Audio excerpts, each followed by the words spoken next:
അങ്ങനെ ഹായ് ലതീഷ് ഓരോ ഭായ്. ദിവസവും മദ്യപിക്കാതെ വളരെ രസകരമായിട്ടും സുബോധത്തിലൊക്കെ ഇങ്ങനെ യാത്ര മുന്നോട്ട് പോയിക്കൊണ്ടിരിക്കുന്നു. നമുക്കെല്ലാവർക്കും അറിയാം, ഞായറാഴ്ചയാണ്. അപ്പോൾ അവധി ദിവസം ഒരുപാട് പരിപാടികളും കാര്യങ്ങളൊക്കെ പലർക്കും ഉണ്ടാവും. വീട്ടിലെ കാര്യങ്ങളും നാട്ടിലെ കാര്യങ്ങളും മീറ്റിങ്ങും എല്ലാം കഴിഞ്ഞിങ്ങനെ ഒരുവിധം ആ ഞായറാഴ്ചയുടെ പര്യവസാനത്തിലാണ് നമ്മളുള്ളത്. അപ്പോൾ ഈ ഒരു മീറ്റിംഗ് കഴിഞ്ഞ് വർഷം കഴിഞ്ഞ് നമ്മൾ സുഖമായിട്ട് നമുക്ക് കിടന്നുറങ്ങാം. അപ്പൊ എല്ലാത്തിനും വേണ്ടത് ഈ സുബോധം എന്ന വാക്ക് നമ്മൾ പറയുമ്പം കുടിക്കാതിരിക്കുന്ന ഒരു ശാരീരിക അവസ്ഥയല്ല. ഈ പറഞ്ഞ കാര്യങ്ങളൊക്കെ നമ്മൾ നിറവേറ്റി മുന്നോട്ട് പോകണമെങ്കിൽ അതിന് മാനസികമായിട്ടുള്ള ഒരു സുബോധം കൂടി നമുക്ക് ആവശ്യമുണ്ട്.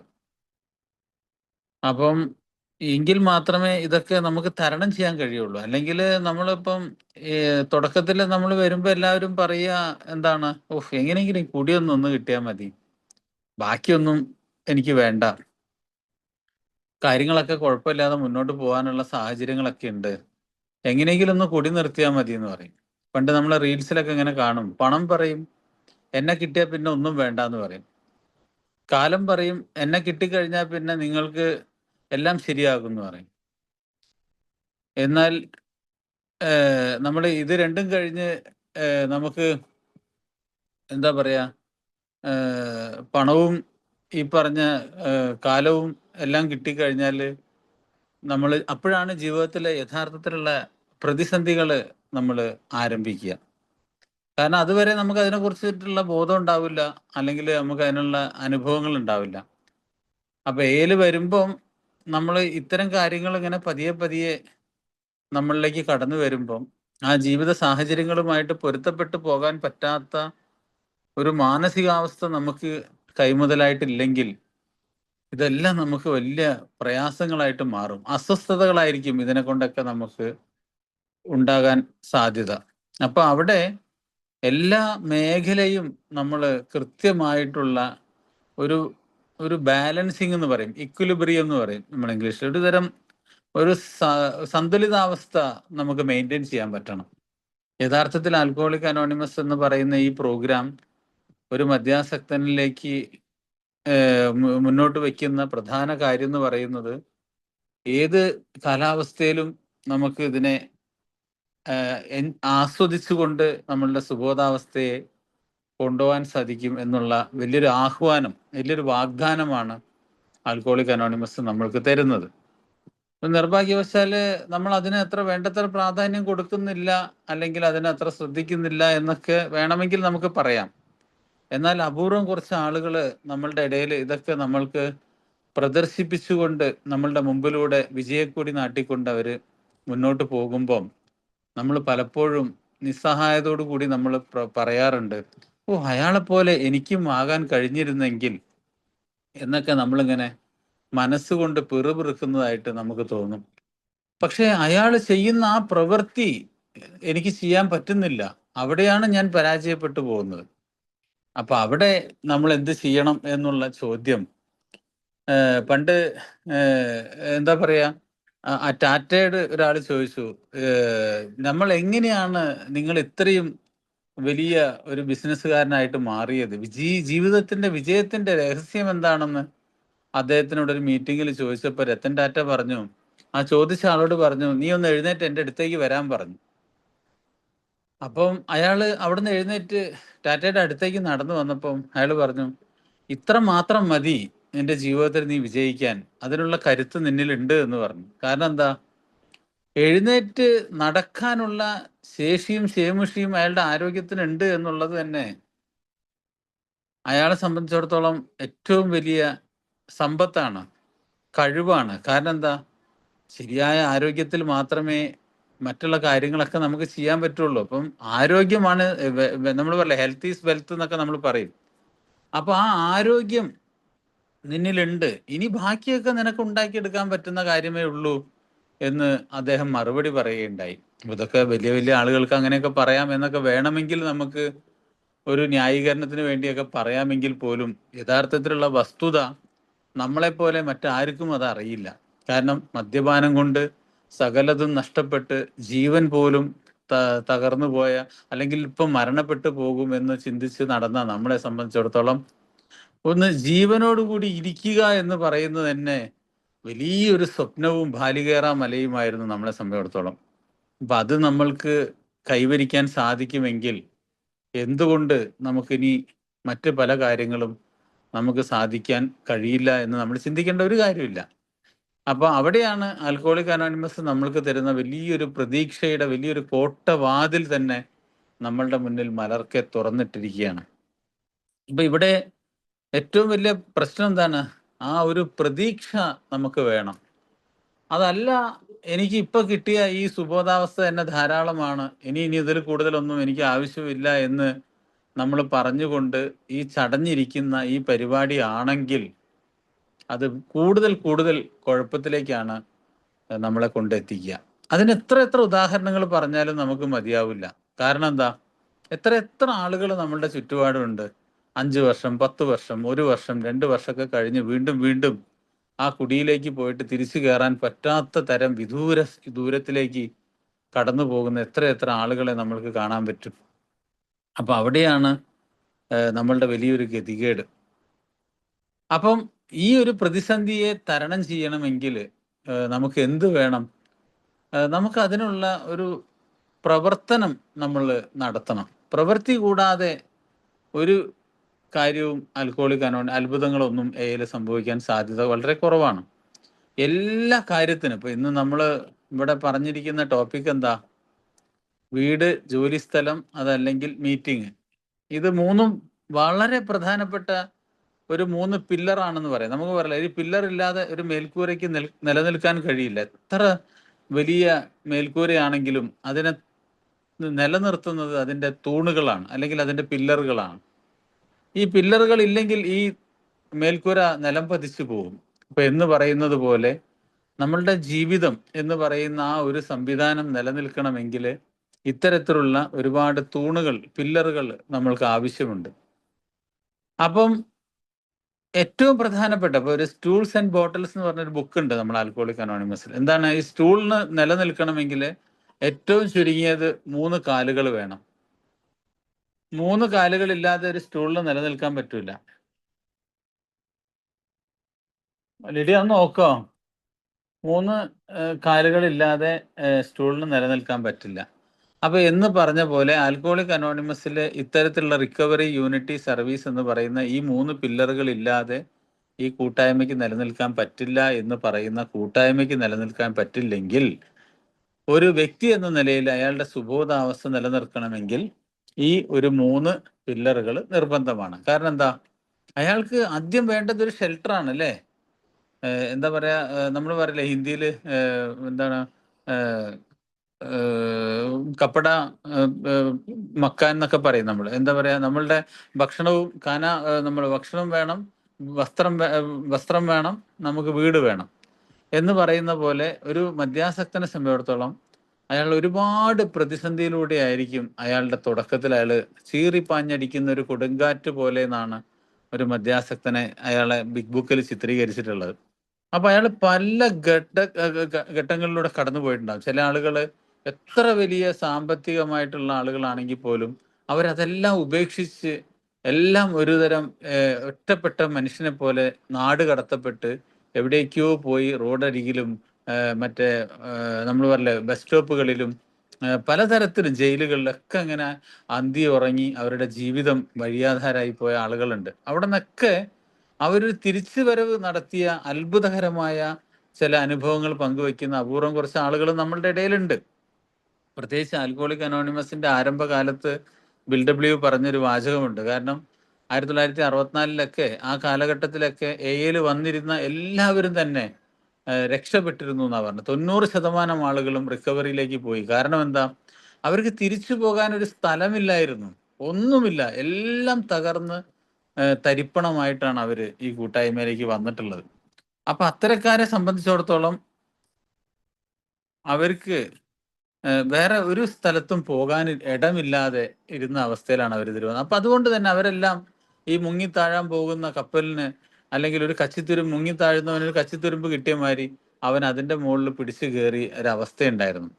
പക്ഷെ പിന്നീട് അങ്ങോട്ട് 10-20 വർഷം കഴിഞ്ഞപ്പോൾ, അല്ലെങ്കിൽ ഇപ്പൊ ഈ അടുത്ത കാലത്തൊക്കെ നമ്മൾ ചിന്തിക്കുമ്പം, കൂട്ടായ്മയിലേക്ക് വരുന്ന ബഹുഭൂരിഭാഗം ആളുകൾക്കും അവരൊക്കെ ഇത്തരത്തില് അടിപറ്റിയിട്ടോ അല്ലെങ്കിൽ തകർന്നടിഞ്ഞിട്ടോ അല്ല വരുന്നത്. പലതും അവർക്ക് നിലനിൽക്കുന്നുണ്ട്. കുടുംബം, അല്ലെങ്കിൽ വീട്, ജോലി, പണം, ഇങ്ങനെയുള്ള പല കാര്യങ്ങളും നിലനിൽക്കെ തന്നെ അവര് പരിപൂർണമായിട്ട് പരാജിതരാണെന്ന് തിരിച്ചറിഞ്ഞ് കൂട്ടായ്മയിലേക്ക് വരുന്നവരും, ചികിത്സയ്ക്ക് വന്നതിന് ശേഷം തിരിച്ചറിഞ്ഞ് വരുന്നവരൊക്കെ ധാരാളം നമ്മളുടെ കൂട്ടായ്മയിലുണ്ട്. പക്ഷെ അത്തരക്കാർക്ക് ആദ്യകാലത്ത് ലഭിച്ച ആ അതിവേഗം ഈ കൂട്ടായ്മയുമായി ഇഴുകിച്ചേരാൻ പറ്റുന്ന ഒരു സാഹചര്യം പലപ്പോഴും അവർക്ക് ലഭിക്കുന്നില്ല എന്നുള്ളത് ഒരു വല്ലാത്ത ഒരു പ്രതിഭാസമാണ്. അവിടെയാണ് അത് ആൽക്കഹോളിക് അനോണിമസിന്റെ കുഴപ്പമല്ല.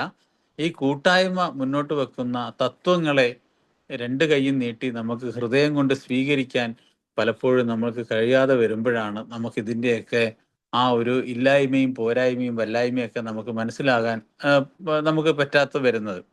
അപ്പൊ എന്താണ് എന്ന് നമ്മൾ തിരിച്ചറിയണം. അപ്പൊ ഏറ്റവും പ്രധാനപ്പെട്ട ഒരു കാര്യം, നമുക്കൊരു വീടുണ്ടാവുക. വീട് എന്ന് പറയുമ്പോൾ അതിന്റെ സ്ട്രക്ചർ അല്ല.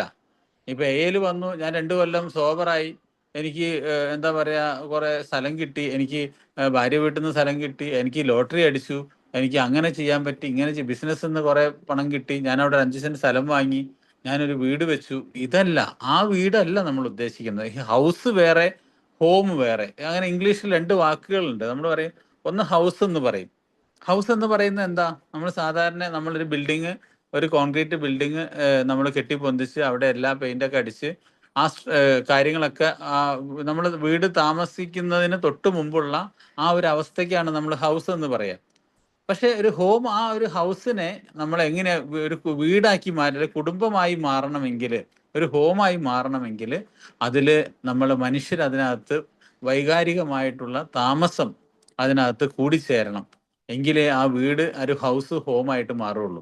അപ്പൊ അത്തരത്തില് ഛിന്ന ഭിന്നമായി ചിതറിക്കിടക്കുന്ന ഒരു സാഹചര്യത്തിലുള്ള ആളുകളെ, കുടുംബം ഇമ്പമുണ്ടാകുമ്പോഴാണ് കുടുംബമായി മാറുന്നത്, കുടുംബം ഇമ്പമില്ലെങ്കിൽ അതൊരു ഭൂകമ്പമായി മാറുന്നു എന്ന് പറയുന്ന ഒരവസ്ഥയിൽ നിന്ന് ഒരു തിരിച്ചു വരേണ്ട ഒരു ഘട്ടത്തിലേക്ക് നമ്മളെ കൊണ്ട് എത്തിക്കണം. അതൊരു പടിപടിയായിട്ടുള്ള ഒരു ശ്രമകരമായ ഒരു മാറ്റിമറിയലാണത്. അത് നമ്മൾ ശരിക്കും പറഞ്ഞാൽ അത് ആസ്വദിച്ചുകൊണ്ട് തന്നെ നമുക്ക് ആ ഒരു ഘട്ടത്തെ നമ്മൾ വിലയിരുത്തേണ്ടി വരും. കാരണം എന്താണ്, ആൽക്കഹോളിക് അനോണിമസിൽ വന്നതിന് ശേഷം ആ ഒരു കൊച്ചു കുടുംബം, ചെറിയ വീടാകട്ടെ വലിയ വീടാകട്ടെ എന്തുമാകട്ടെ, നമ്മൾ അതിനെ ഒരു മാറിയ മനോഭാവത്തോടു കൂടി ആസ്വദിച്ച് അതിനെ കാണാൻ, ആൽക്കഹോളിക് അനോണിമസിൽ നമ്മൾ പറയും, ബിഗ് ബുക്കിൽ ഓരോ അധ്യായങ്ങളും നമ്മൾ ഓരോരോ ഘട്ടത്തെ സവിശേഷമായിട്ട് എന്താ പറയുക, പ്രാധാന്യത്തോടു കൂടിയാണ് വിവരിച്ചുകൊണ്ടിരിക്കുന്നത്. നമ്മളുടെ 1, 2, 3 അധ്യായങ്ങൾ ശരിക്കും പറഞ്ഞാൽ 1-ാം പടിയെക്കുറിച്ച് പറയുന്നു.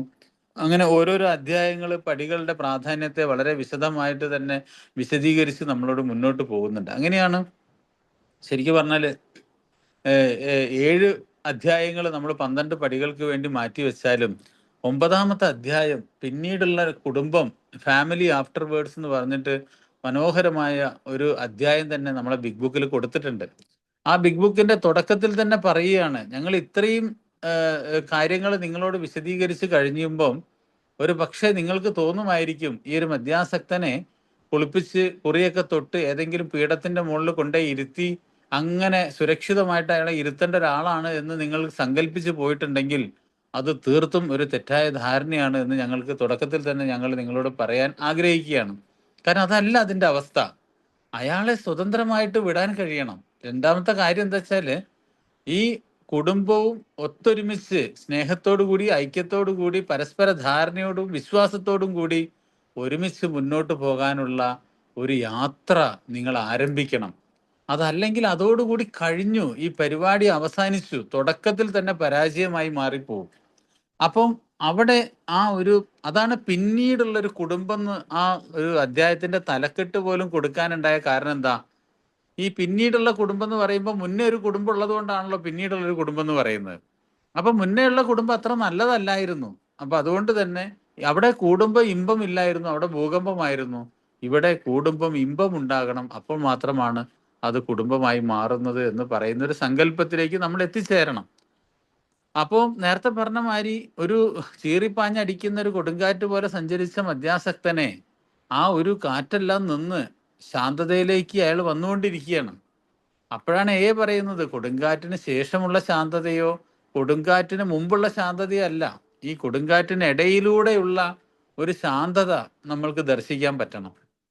കാരണം എല്ലാ പ്രശ്നങ്ങളും അവസാനിച്ചു എന്നുള്ളതല്ല, മദ്യാസക്തന്റെ സാഹചര്യങ്ങളെല്ലാം വളരെ സ്പോണ്ടേനിയസ് ആയിട്ട്, അതായത് വളരെ പെട്ടെന്ന് പെട്ടെന്ന് ഇങ്ങനെ മാറിക്കൊണ്ടിരിക്കുന്ന ഒരു ചലിച്ചുകൊണ്ടിരിക്കുന്ന ഒരു മനസ്സിനുടമയാണ് മദ്യാസക്തൻ. അപ്പൊ അതിനനുസരിച്ച് ഈ പായക്കപ്പലൊക്കെ പോകുന്ന പോലെ നമ്മൾ ആ കപ്പിത്താന്റെ ഒരു മികവോടുകൂടി അത് നമുക്ക് ഓടിക്കാൻ പറ്റണം. അതിന് കുടുംബത്തിന് വലിയ പ്രാധാന്യമുണ്ട്. നമുക്ക് വേണമെങ്കിൽ ഒരു വാദത്തിന് പറയാം, ഇതൊരു വ്യക്തിപരമായ പ്രോഗ്രാമാണ്, സെൽഫിഷ് പ്രോഗ്രാമാണ്, മദ്യാസക്തൻ ആവുന്നത് കുടുംബത്തിനെ കൊണ്ടാണോ, അല്ലെങ്കിൽ കുടുംബം ഇല്ലാത്തവരില്ലേ, ഭാര്യ ഇല്ലാത്തവരില്ലേ, കുട്ടികൾ, ഇതൊക്കെ ശരിയാണ്, അങ്ങനെ തന്നെയാണ് അതിൻ്റെ യാഥാർത്ഥ്യവും. പക്ഷെ ഉണ്ടെങ്കിൽ അതിനെ ആ രീതിയിൽ തന്നെ നമുക്ക് ചെയ്യാൻ പറ്റിയാൽ അത് കൂടുതൽ മികച്ച ഒരു സുബോധാവസ്ഥയ്ക്കുള്ള ഒരു തുടക്കമായിട്ട് അത് മാറും. അതിൽ പറയുന്നുണ്ട് പല കാര്യങ്ങളും. ഒരു കുടുംബനാഥൻ വീട്ടിലേക്ക് വരുമ്പം അയാളുടെ മാനസികാവസ്ഥയ്ക്ക് അനുസരിച്ച് അയാളെ പരിഗണിക്കാൻ പറ്റിയിട്ടില്ലെങ്കിൽ നമ്മൾ തകർന്നു പോവും. അതാണ്, നമ്മൾ പരിഗണിക്കുന്നവരെ നമ്മൾ പരിഗണിക്കണം, അവഗണിക്കുന്നവരെ നമ്മൾ അവഗണിക്കണം. നമ്മളെ പരിഗണിക്കാൻ ഒരു പൂച്ചക്കുട്ടി മാത്രമാണുള്ളതെങ്കിൽ ആ പൂച്ചക്കുട്ടിക്ക് വേണ്ടി ജീവിക്കാൻ നമുക്ക് കഴിയണം എന്നുള്ളതാണ് ഏറ്റവും പ്രധാനപ്പെട്ട കാര്യം. അപ്പൊ അത്തരത്തിലുള്ള ഒരു കാരണം ഒന്നാമത്തത്, ഈ മദ്യാസക്തൻ ഒരുതരം പ്രത്യേക പരിഗണന ആവശ്യപ്പെടുകയും അത് പ്രത്യേകമായിട്ട് പ്രതീക്ഷിക്കുകയും ചെയ്യുന്ന ഒരാളാണ്. ഈരെടുത്ത പേന് കൂലി വേണമെന്നൊക്കെ നമ്മൾ തമാശയ്ക്ക് പറയുന്ന മാതിരി കൊച്ചു കൊച്ചു കാര്യങ്ങളിൽ, അതുകൊണ്ടാണല്ലോ നമ്മളെ ഗ്രൂപ്പുകളിലൊക്കെ ഷെയറിങ്ങിൽ നമ്മൾ പറയില്ലേ, എന്താ പറയാ, ഇന്ന് ഞാൻ എൻ്റെ മക്കൾക്ക് മിഠായി വാങ്ങിക്കൊടുത്തു, ഞങ്ങൾ ഇന്ന് ഞായറാഴ്ച ചിക്കൻ വാങ്ങി ഒരുമിച്ചിരുന്ന് ഭക്ഷണം കഴിച്ചു, ഞാൻ എൻ്റെ ഭാര്യയോട് ഒരു തെറ്റ് ചെയ്തപ്പോൾ ക്ഷമ പറഞ്ഞു, എൻ്റെ മക്കളോട് ഞാൻ ദേഷ്യം പിടിച്ചപ്പോൾ അവരോട് ഞാൻ ക്ഷമ പറഞ്ഞു. ഇതൊന്നും പൊതുസമൂഹത്തിനോട് നമുക്ക് പറഞ്ഞാൽ ഉൾക്കൊള്ളാൻ പറ്റുന്ന ഒരു ഭാഷയല്ല അത്. പക്ഷെ അത് നമ്മൾക്ക് അത്തരം പ്രവൃത്തിയിലേക്ക്, മാറിയ ഒരു പ്രവൃത്തിയിലേക്ക് നമ്മൾ ചെല്ലുമ്പം അത് നമ്മളുടെ ജീവിതത്തിൽ ഉണ്ടാക്കുന്ന വലിയ വലിയ മാറ്റങ്ങൾ, അത്ഭുതാവഹമായിട്ടുള്ള മാറ്റങ്ങളിലൂടെ നമ്മളത് കടന്നു പോകുന്നത്. അപ്പൊ ഇത് നമുക്ക് പങ്കുവെക്കാനുള്ള ഒരു സ്ഥലമാണ് ആൽക്കഹോളിക് അനോണിമസ്. അതുകൊണ്ട് തന്നെ അത്തരം മീറ്റിങ്ങുകളും സാഹചര്യങ്ങളും നമുക്ക് ഇല്ലാതിരുന്നെങ്കിൽ നമ്മൾ ഒരു തരം വരൾച്ച നമ്മൾ അനുഭവിക്കും. ഒരു എന്താ പറയാ, വല്ലാത്ത ഒരു വരൾച്ച നമ്മളുടെ ജീവിതത്തിൽ നമുക്ക് അനുഭവിക്കേണ്ടതായിട്ട് വരും. അപ്പൊ അവിടെയാണ് ഇത്തരത്തിലുള്ള ഒരു വല്ലാത്തൊരു കൂടിച്ചേരലുകൾ നമുക്ക്. കാരണം ഒന്നാമത്തെ, ഈ മനുഷ്യനെ സംബന്ധിച്ചിടത്തോളം മറ്റ് മനുഷ്യരില്ലെങ്കിൽ ഈ ഭൂമിയിൽ ജീവിക്കാൻ വലിയ പ്രയാസമാണ്. മറ്റുള്ള മൃഗങ്ങളിൽ നിന്ന് മനുഷ്യനെ വേർതിരിക്കുന്ന ഒരു കാര്യം എന്താ വെച്ചാല്, എൻ്റെ വീട്ടിലൊക്കെ പണ്ട് ധാരാളം പശുക്കളും ആട് കോഴി ഇതൊക്കെ നിറഞ്ഞുണ്ടായിരുന്ന ഒരു കാലഘട്ടം ഉണ്ടായിരുന്നു. അപ്പൊ അതുകൊണ്ട് തന്നെ ആഴ്ചയിലും മാസത്തിലൊക്കെ വീട്ടിൽ പശുക്കൾ പ്രസവിക്കും, ആട് പ്രസവിക്കും. നല്ല രസമാണ് ഇതിന്റെ ഒച്ചയും ഇതൊക്കെ കേൾക്കാനും ഇതൊക്കെ. അപ്പം ഇത് ഞാനൊക്കെ നോക്കി നിന്നിട്ടുണ്ട്. ഒരു മണിക്കൂർ സമയം വേണ്ട, ഈ പശുവൊക്കെ പ്രസവിച്ചു കഴിഞ്ഞാൽ അതിന്റെ കുട്ടീനെ നക്കി നക്കി നക്കി പെട്ടെന്ന് തന്നെ ആ പശുക്കുട്ടി ഒരു മണിക്കൂർ കഴിയുമ്പോഴേക്കും അത് തുള്ളിച്ചാടി ആ പശുവിന്റെ എന്താ പറയാ അകിട്ടിൽ ചെന്ന് പാല് കുടിക്കുന്നത് കാണാം. അത്ഭുതത്തോടു കൂടി കാണാം. നേരെ മറിച്ച് നമ്മളൊന്ന് ആലോചിച്ച് നോക്കുക. അപ്പൊ എനിക്കൊരു കുഞ്ഞുമോനുണ്ട്, 1.5 വയസ്സായിട്ടേ ഉള്ളൂ. ആ കുട്ടി പ്രസവിച്ച് അല്ലെ ഭാര്യ പ്രസവിച്ച് ആ കുട്ടീനെ എടുക്കാൻ തന്നെ എനിക്ക് പേടിയായിരുന്നു. എത്രയോ കഴിഞ്ഞിരിക്കണം അതിനൊന്ന് എടുക്കാൻ തന്നെ എനിക്ക് തോന്നാൻ. അല്ലെങ്കിൽ നമുക്ക് അതിന്റെ തലയൊന്ന് ഉറച്ചു കിട്ടണമെങ്കിൽ 6 മാസം പിടിക്കും. അതൊന്ന് ഒന്ന് മുട്ടുകുത്തണമെങ്കിൽ ചിലപ്പം ഒരു 10 മാസമോ അല്ലെങ്കിൽ 1 വയസ്സൊക്കെ ആവും. അപ്പം അതിനൊന്ന് എടുക്കാൻ തന്നെ നമുക്ക് മര്യാദയ്ക്ക് പറ്റണമെങ്കിൽ എത്ര സമയം കഴിയണം? അതിന്റെ 28ആയി, 56ആയി, 90ആയി, 1 വയസ്സായി, പിറന്നാളായി, അങ്ങനെ അങ്ങനെ അങ്ങനെ പോകുമ്പോഴാണ്. എന്നിട്ട് കഴിയുന്നുണ്ടോ? 5 വയസ്സ് വരെയൊക്കെ ഈ കുട്ടി മര്യാദയ്ക്കൊന്ന് ഒരു കുട്ടിയായി മാറണമെങ്കിൽ എത്ര സമയം എടുക്കുന്നുണ്ട്? അങ്ങനെ ജീവിതത്തിന്റെ അവസാന കാലഘട്ടം വരെ നമുക്ക് എല്ലാത്തിനും മറ്റ് മനുഷ്യരുടെ സഹായമില്ലാതെ ഈ ഭൂമിയിൽ നമുക്ക് ജീവിക്കാൻ കഴിയില്ല. അപ്പൊ അതുകൊണ്ട് തന്നെ ആ കുടുംബം എന്ന് പറയുന്ന ആ ഒരു സംവിധാനത്തിന് വലിയ പ്രാധാന്യമുണ്ട്. അപ്പൊ മറ്റാളുകളുടെ സഹായമില്ലാതെ നമുക്ക് ഭൂമിയിൽ ജീവിക്കാൻ ഒരിക്കലും സാധ്യമല്ല. അപ്പൊ അതുകൊണ്ട് തന്നെ ആ ഒരു കുടുംബത്തിന് വലിയ പ്രാധാന്യമുണ്ട്. എല്ലാം തകർന്ന് ഒരുപാട്, ഇപ്പം ചിലപ്പോഴൊക്കെ ചികിത്സയ്ക്കൊക്കെ കൊണ്ടുപോകുമ്പം നമ്മളോട് പറയും, ഞങ്ങൾ വരൂല, അയാളെ എവിടെ കൊണ്ടുപോയിട്ട് എന്താ കാര്യം, 10 തവണ കൊണ്ടിട്ടതാണ്, അയാൾ നന്നാവൂല, അയാള് അങ്ങനെ ആവില്ല ഇങ്ങനെ ആവില്ല എന്നൊക്കെ പറഞ്ഞ് ഒരുപാട് തർക്കിക്കുന്ന, എത്രയോ കാലം വിവാഹ ബന്ധമൊക്കെ മാറി അങ്ങനെയായി ഇങ്ങനെയായി പോയി കിടക്കുന്ന ആളുകളൊക്കെ ഉണ്ട്. പക്ഷേ അതിൻ്റെയൊക്കെ പിന്നീട് ഒരുപാട് അത്ഭുതങ്ങൾ നമ്മൾ കണ്ടിട്ടുണ്ട്.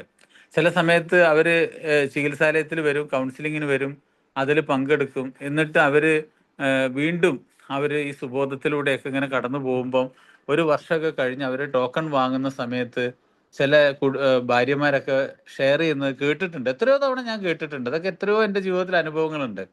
ഓ ഓ, എന്താ പറയാ, വല്ലാത്തൊരു ഭാഗ്യമാണ് ഞങ്ങളെ സംബന്ധിച്ചിടത്തോളം.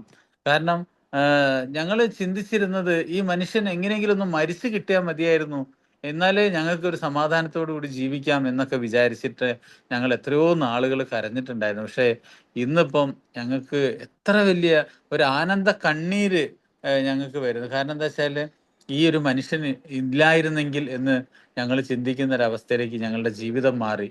എത്ര നല്ലൊരു മനുഷ്യനാണ് അയാള്.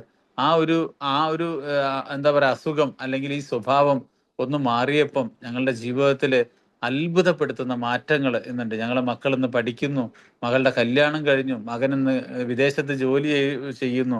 അങ്ങനെ ഞങ്ങൾക്ക് ഇന്നൊരു വീടുണ്ട്, ഞങ്ങൾ ഇന്ന് കാറിലാണ് വന്നത് എന്നൊക്കെ പറയുന്ന എത്ര എത്ര അത്ഭുതപ്പെടുത്തുന്ന കഥകൾ നമ്മളുടെ ജീവിതത്തിലുണ്ട്, അല്ലെങ്കിൽ നമ്മളുടെ കൂട്ടായ്മയിൽ നമുക്ക് അനുഭവത്തിലുണ്ട്. അപ്പൊ ഇതൊക്കെ വെറുതെ സംഭവിച്ചതല്ല. ഇത്തരത്തിലുള്ള അത്ഭുതങ്ങൾ സംഭവിക്കുന്ന ഒരു കൂട്ടായ്മയാണ് ആൽക്കഹോളിക് അനോണിമസ്. പക്ഷേ ഇവിടെയൊക്കെ നമ്മളൊരു കാര്യം കൂട്ടിച്ചേർക്കണം: പ്രവൃത്തി ഇല്ലാതെ ഒരു അത്ഭുതം. Action is the magic word എന്ന് പറയും. ഈ ലോകത്ത് വിജയിച്ചവർക്കൊക്കെ ഒരു പ്രത്യേകതയുണ്ട്, ശ്രദ്ധിച്ചാൽ മനസ്സിലാവും നിങ്ങൾക്ക്. അവര് തീരുമാനമെടുക്കാൻ വളരെ കഴിവുള്ളവരായിരുന്നു. തീരുമാനങ്ങൾ മാത്രമല്ല, ആ എടുത്ത തീരുമാനങ്ങളെ പ്രാവർത്തികമാക്കാനും കൂടി അവർ അല്പസമയം അതിനുവേണ്ടി ചെലവഴിച്ചപ്പോൾ അത്ഭുതപ്പെടുത്തുന്ന റിസൾട്ടുകൾ അവർക്ക് ഉണ്ടാക്കാൻ പറ്റി എന്നുള്ള. അപ്പൊ അതേപോലെ അണ്ണാരക്കണ്ണനും തന്നാലായതുപോലെ നമ്മളും കൊച്ചു കൊച്ചു കൊച്ചു നമുക്ക് വേണമെങ്കിൽ ഓരോ കല്ലെടുത്ത് വെക്കാം. അതൊരു പക്ഷേ ചിലപ്പോൾ നാളെ മതിലാകി മാറാം, അതല്ലെങ്കിൽ മറ്റൊരു താജ്മഹലായിട്ടും ചിലപ്പോൾ അത് മാറിയേക്കാം. അപ്പൊ നമ്മളുടെ ആ ചെറിയ ചെറിയ പ്രവർത്തനങ്ങൾ വലിയ ഒരു കാലഘട്ടത്തിലേക്ക് അത് നമ്മൾക്ക് വലിയ പ്രതീക്ഷകൾ ഉണ്ടാക്കും. നമ്മളെ ബിഗ് ബുക്ക് തന്നെ പറഞ്ഞിട്ടുണ്ട്, പുതിയ വീടുണ്ടാക്കാൻ വേണ്ടി പഴയ വീടുകൾ പൊളിച്ചു നീക്കാൻ വേണ്ടി നിങ്ങൾക്ക് എന്താ പറയാ, JCB-കൾ കൊണ്ടുവന്ന് അരമണിക്കൂർ കൊണ്ട് തന്നെ നിങ്ങൾക്ക് അത് തല്ലിപ്പൊളിച്ച് കളയാൻ പറ്റും. പക്ഷേ പുതിയൊരു വീട് കെട്ടണമെങ്കിൽ കൃത്യമായ അസ്ഥിവാരം എടുത്ത് അതിന് പ്ലാന് വരച്ച് തറ നിർമ്മിച്ച് എല്ലാം ഭംഗിയായി ഘട്ടം ഘട്ടമായിട്ടേ നമുക്ക് നിർമ്മിച്ചെടുക്കാൻ പറ്റുള്ളൂ. ആ പുനർനിർമ്മാണത്തിന് വേണ്ടി നിങ്ങളുടെ മുമ്പിൽ ധാരാളം സമയം മുന്നിലുണ്ട്. This is not a single night matter എന്ന് ഇംഗ്ലീഷിൽ പറയാം. ഇതൊരു രാത്രി കൊണ്ട് സംഭവിക്കുന്ന കാര്യമല്ല. പണ്ട് ഓസ്ട്രേലിയയിൽ നിന്ന് മിക്ക് എന്ന് പറഞ്ഞൊരു സുഹൃത്ത് ഇവിടെ വന്നിരുന്നു. അപ്പൊ അയാളുടെ അടുത്ത് ഞാൻ ഒന്ന് രണ്ട് കാര്യങ്ങളൊക്കെ പറഞ്ഞു. അയാൾ തിരിച്ചുപോയി. അപ്പൊ അയാൾ എനിക്ക് അവിടുന്ന് കൊറിയർ അയച്ചിട്ട് ഇത് കൊറിയർ അയച്ചു തരാന്ന് പറഞ്ഞു. അന്ന് ആ കാലത്ത് നമ്മളെ പോക്കറ്റ് എഡിഷൻ ബുക്കൊന്നും ഇല്ലായിരുന്നു അവിടെ. അപ്പൊ അത് അയാൾ എനിക്ക് അയച്ചു തരാം എന്നൊക്കെ പറഞ്ഞ് പോയ ഒരാൾ കുറെ നാള് മാസങ്ങളോളം ഇതാൾ മറന്നുപോയി. അങ്ങനെ ഞാൻ അയാളോട് ഒരു മെയിൽ ചെയ്ത് ചോദിച്ചു, അല്ല നിങ്ങൾ വല്ലാത്തൊരു മനുഷ്യനാണല്ലോ, എന്തുകൊണ്ട് നിങ്ങൾ why didn't you send me book എന്നൊക്കെ പറഞ്ഞ് ഇംഗ്ലീഷിൽ കുറെ ഇതൊക്കെ അയച്ചു. അങ്ങനെ അയാൾ എനിക്കൊരു മറുപടി അയച്ചത് എന്താ അറിയോ? രതീഷ് ഭായ്, നിങ്ങൾ ഒരു കാര്യം മനസ്സിലാക്കണം. ഈ റോമാ നഗരം നിങ്ങൾ കേട്ടിട്ടുണ്ടോ? മറ്റേ മോഹൻലാൽ സിനിമയിൽ പറഞ്ഞ ധാരാവി ധാരാവി നിങ്ങൾ കേട്ടിട്ടുണ്ടോ എന്ന് പറഞ്ഞ മാതിരി ഇയാൾ എന്നോട് പറയാം, റോമാ നഗരം എന്ന് കേട്ടിട്ടുണ്ടോ? അത് ഒരു രാത്രി കൊണ്ട് ഉണ്ടാക്കി തീർത്തതല്ല. കണക്കിന് മനുഷ്യര് ഒരുപാട് രാവും പകലും അധ്വാനിച്ചിട്ടാണ് ഇന്ന് ലോകത്ത് അത്ഭുതപ്പെടുത്തുന്ന ഒരു റോമാ നഗരം സൃഷ്ടിക്കപ്പെട്ടിട്ടുള്ളത്. അതുപോലെയാണ് ഒരു മദ്യാസക്തന്റെ ജീവിതം. അതൊരുപാട് പ്രതിസന്ധികൾ നിറഞ്ഞതാണ്. അപ്പൊ അതിന്റെ ഇടയിൽ നിങ്ങൾ പറഞ്ഞ ഒരു കാര്യം എനിക്ക് മറന്നുപോയി, അതുകൊണ്ട് ക്ഷമിക്കണം, എത്രയും പെട്ടെന്ന് ഞാൻ അയച്ചു തരാമെന്ന് പറഞ്ഞു. അയാൾ പിറ്റേന്ന് തന്നെ ഒരാഴ്ച കൊണ്ട് തന്നെ അയാൾ അത് അയച്ചു തരികയും ചെയ്തു. അപ്പൊ ഇങ്ങനെ തകർന്നടിഞ്ഞ ഛിന്ന ഭിന്നമാക്കപ്പെട്ട ഒരു വൈകാരിക മാനസികാവസ്ഥകൾക്ക് ഉടമകളാണ് മദ്യാസക്തർ. അപ്പൊ അതുകൊണ്ട് തന്നെ ആ കുടുംബം എന്ന് പറയുന്ന അവസ്ഥ നമ്മൾ ചിന്തിക്കുന്ന അത്ര ചെറുതല്ല. അത് ഒരു വിശാലമായ ഒരു കടൽ പോലെ കിടക്കുകയാണ്. അവിടെ എന്തൊക്കെ അഡ്ജസ്റ്റ്മെന്റുകൾ നടത്തിയാലും ഒരു കാര്യം ഉറപ്പാണ്, അയാൾ എന്ത് വില കൊടുത്തും അയാൾ കുടിക്കാതിരിക്കണം എന്നുള്ളതിന് വളരെ വലിയ പ്രാധാന്യം നമ്മൾ കൊടുക്കേണ്ടതുണ്ട്. കാരണം കുടിക്കുക എന്ന് പറഞ്ഞാൽ ഒരു മദ്യാസക്തൻ മരിക്കുക എന്നുള്ളതിന് തുല്യമാണ്. അവിടെ ഒരു പോരായ്മകൾക്കും പ്രസക്തിയില്ല. അതുകൊണ്ടാണ് ഭാര്യ ആയാലും അല്ലറ്റീൻ ആയാലും ചെറിയ കുട്ടികളാണ്, ഇതിനൊക്കെ പ്രത്യേകം പ്രത്യേകം കൂട്ടായ്മകൾ നമ്മൾ രൂപീകരിക്കാനുണ്ടായ സാഹചര്യം. കാരണം ഒരു മദ്യാസക്തന്റെ കൂടെ നിരന്തരമായി ജീവിച്ച ഒരു കുടുംബാംഗം, ഭാര്യ ആകട്ടെ, അമ്മയാകട്ടെ, അച്ഛനാകട്ടെ, ആരാകട്ടെ, അവര് ഒരു നരമ്പ് രോഗികളായിട്ട് മാറിയിട്ടുണ്ടാവും. അപ്പം അതുകൊണ്ട് തന്നെ ആ ഒരു പുനർനിർമ്മാണം, ഒരു സമഗ്രമായ ഒരു പുരോഗതി അവർക്ക് വേണം. എന്തൊക്കെ കാര്യങ്ങളാണ് പറഞ്ഞിരിക്കുന്നത്? കെട്ടുതാലി പണയം വെച്ച് 30 ദിവസം ഭാര്യയുടെ കൂടെ ചികിത്സാലയത്തിൽ അന്തി ഉറങ്ങിയവളായിരിക്കും ഭാര്യ. എന്നിട്ട് വീട്ടിൽ വന്ന് ചികിത്സ കഴിഞ്ഞ് വന്ന് ഇയാൾ ഒരു മാസം മീറ്റിങ്ങിന് പോയിട്ട് പിറ്റത്തെ ആഴ്ച ഇയാളോട് പണയം വെച്ച മാല നിങ്ങൾ എടുത്തു തന്നില്ലല്ലോ, ഇന്നിവിടെ മറ്റേതുണ്ടോ അതുണ്ടോ, സാരി വാങ്ങിയില്ലല്ലോ എന്നൊക്കെ പറഞ്ഞ് കയർക്കുമ്പം ഈ മനുഷ്യന് ചിലപ്പം അതൊന്നും വാങ്ങിക്കൊടുക്കാൻ പറ്റുന്ന ഒരവസ്ഥയിലായിരിക്കില്ല ഈ ഒരു മദ്യാസക്തനായ കുടുംബനാഥൻ. കുട്ടികൾ ചിലപ്പോൾ പല ആവശ്യങ്ങളും പെടും. മദ്യപിച്ചിരുന്ന സമയത്ത് കുട്ടികൾക്ക് മുട്ടായിയും പലതും ഡ്രസ്സും ഒക്കെ വാങ്ങി കൊടുത്തിട്ടുണ്ടാവും. പക്ഷെ കുടി നിർത്തി കഴിഞ്ഞാൽ ഇയാൾക്ക് ഇതൊന്നും ചിലപ്പം ചെയ്യാൻ പറ്റുന്ന ഒരു അവസ്ഥയിലായിരിക്കില്ല ഇയാള്. അപ്പൊ ഇതൊക്കെ ഒരു പരസ്പര ധാരണയോടുകൂടി, ഒരു കാഴ്ചപ്പാടോടുകൂടി ഇത് മനസ്സിലാക്കാൻ കഴിഞ്ഞിട്ടില്ലെങ്കിൽ ആ കുടുംബജീവിതം പരിപൂർണമായൊരു പരാജയത്തിലേക്ക് പോകും. എന്നിട്ട് അയാൾ കുടിച്ചു എന്ന് പറഞ്ഞിട്ടോ അല്ലെങ്കിൽ അയാൾ ജീവിതത്തിൽ പരാജയപ്പെട്ടു എന്ന് പറഞ്ഞ് വിലപിച്ചിട്ടൊന്നും കാര്യമില്ല. കാര്യം എന്താ? ഇതൊരു യാഥാർത്ഥ്യമാണ്. യാഥാർത്ഥ്യത്തെ നമ്മൾ അംഗീകരിക്കാൻ പറ്റണ്ടേ? അതിനിപ്പോ കുറെ മെഡൽ വാങ്ങിയിട്ടോ ബർത്ത്ഡേക്ക് കുറെ കോഴി ബിരിയാണി കൊടുത്തിട്ടൊന്നും കാര്യമില്ല. പ്രോഗ്രാം വേണം. പ്രോഗ്രാം ഇല്ലാതെ നമ്മൾ എന്ത് തലകുത്തി മറിഞ്ഞിട്ടും ഒരു കാര്യവും ഇല്ല എന്നുള്ളതാണ്.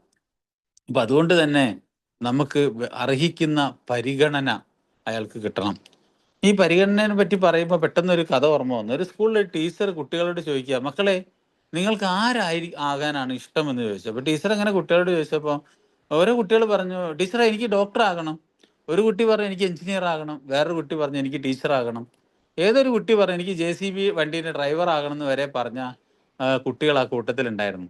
അപ്പം ഹോംവർക്ക് ചെയ്യാത്തതിന് എന്താ പറയുക മാറ്റി നിർത്തിയ ദാസൻ എന്ന് പറഞ്ഞൊരു കുട്ടി ഏറ്റവും ബാക്കത്തെ ബെഞ്ചിൽ മതിലിൽ ചാരി നിൽക്കുന്നുണ്ടായിരുന്നു. അപ്പൊ ദാസൻ പെട്ടെന്ന് അവിടുന്ന് എഴുന്നേറ്റ് പറഞ്ഞു, ടീച്ചറെ എനിക്ക് റേഷൻ കടയിലെ രാമേട്ടനായാൽ മതി ആവണം എന്നാണ് എൻ്റെ ആഗ്രഹം എന്ന് പറഞ്ഞു. പെട്ടെന്ന് കുട്ടികളെല്ലാവരും പൊട്ടിച്ചിരിച്ചു, ടീച്ചറും കൂട്ടത്തിൽ ചിരിച്ചു. പക്ഷെ കൗതുകത്തിന് വേണ്ടി ചോദിച്ചു, എന്തുകൊണ്ടാണ് ദാസ നീ രാമേട്ടൻ ആവണമെന്ന് പറഞ്ഞതെന്ന് വെച്ചപ്പം ആ കുട്ടി പറഞ്ഞ മറുപടി എന്താ അറിയോ? ഞാൻ ഈ സ്കൂൾ വിട്ട് പോകുമ്പോൾ എൻ്റെ വീട്ടിൻ്റെ അടുത്തൊരു ഹോട്ടലുണ്ട് ടീച്ചറെ. ആ ഹോട്ടലിൽ ജോലി ചെയ്തിട്ട് കിട്ടുന്ന അല്പസമയം ജോലി ചെയ്താൽ കിട്ടുന്ന പൈസ കൊണ്ടാണ് ഞാൻ എൻ്റെ കുടുംബം ഇതിലേക്ക് ചെലവുകളൊക്കെ നടക്കുന്നത്. പക്ഷെ ഞങ്ങളെ വീട്ടിൻ്റെ അടുത്ത് റേഷൻ കടയിലെ രാമേട്ടനെ എല്ലാവർക്കും ഭയങ്കര ഇഷ്ടമാണ്. കാരണം അയാൾ നല്ലൊരു മനുഷ്യനാണ്, എല്ലാവരോടും ഭയങ്കര സ്നേഹമാണ്. അപ്പൊ അയാൾ എല്ലാവർക്കും ഭയങ്കര ഇഷ്ടമാണ്.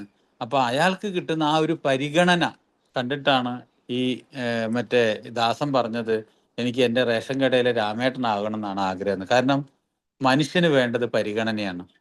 ആ പരിഗണന കിട്ടുക എന്ന് പറയുന്നതിന് വലിയ പ്രാധാന്യമുണ്ട്. അപ്പൊ നമുക്ക് മറ്റാളുകളെ ലിവ് ആൻഡ് ലെറ്റ് ലിവ് എന്ന് പറയും. നമ്മൾ ജീവിക്കുക മാത്രം പോരാ, മറ്റൊരാളെ ജീവിക്കാൻ അനുവദിക്കുക എന്നുള്ളതിനും വലിയ പ്രാധാന്യം നമ്മൾ കൊടുക്കണം. അപ്പൊ അങ്ങനെ ഓരോരുത്തർക്കും വീട്ടിൽ ഓരോരുത്തരോടും ഇപ്പൊ നമ്മള് ഈ പാരമ്പര്യങ്ങള് പടികൾ മാത്രം പോരാ, പാരമ്പര്യങ്ങളും നമ്മളെ കുടുംബത്തിൽ എങ്ങനെ പ്രാവർത്തികമാക്കാം എന്ന് നമ്മളോട് ചോദിക്കാറുണ്ട്. തീർച്ചയായിട്ടും നമുക്ക് ചോദിക്കാം. ഓരോരോ തീരുമാനം എടുക്കുമ്പോഴും നമ്മളെ ജീവിതത്തിൽ എല്ലാവരെയും പരിഗണിച്ചുകൊണ്ട് നമുക്ക് അത്തരത്തിലുള്ള കാര്യങ്ങളൊക്കെ പോകുമ്പോൾ അത് രസകരമായ ഒരു യാത്രയായിട്ട് സുബോധാവസ്ഥ മുന്നോട്ട് പോകും എന്നുള്ളതാണ്. പിന്നെ മറ്റൊരു കാര്യം, ഏതൊരു കാര്യവും നമ്മളാണ് വീട്ടിലെ കുടുംബനാഥൻ അല്ലെങ്കിൽ ഞാനാണ് ആ വീട് മൊത്തം നോക്കുന്നത് എന്നൊക്കെ പറഞ്ഞ് അവകാശവാദം ഉന്നയിച്ച് നമ്മളങ്ങനെ ഭരണകർത്താക്കളാവേണ്ട കാര്യമില്ല.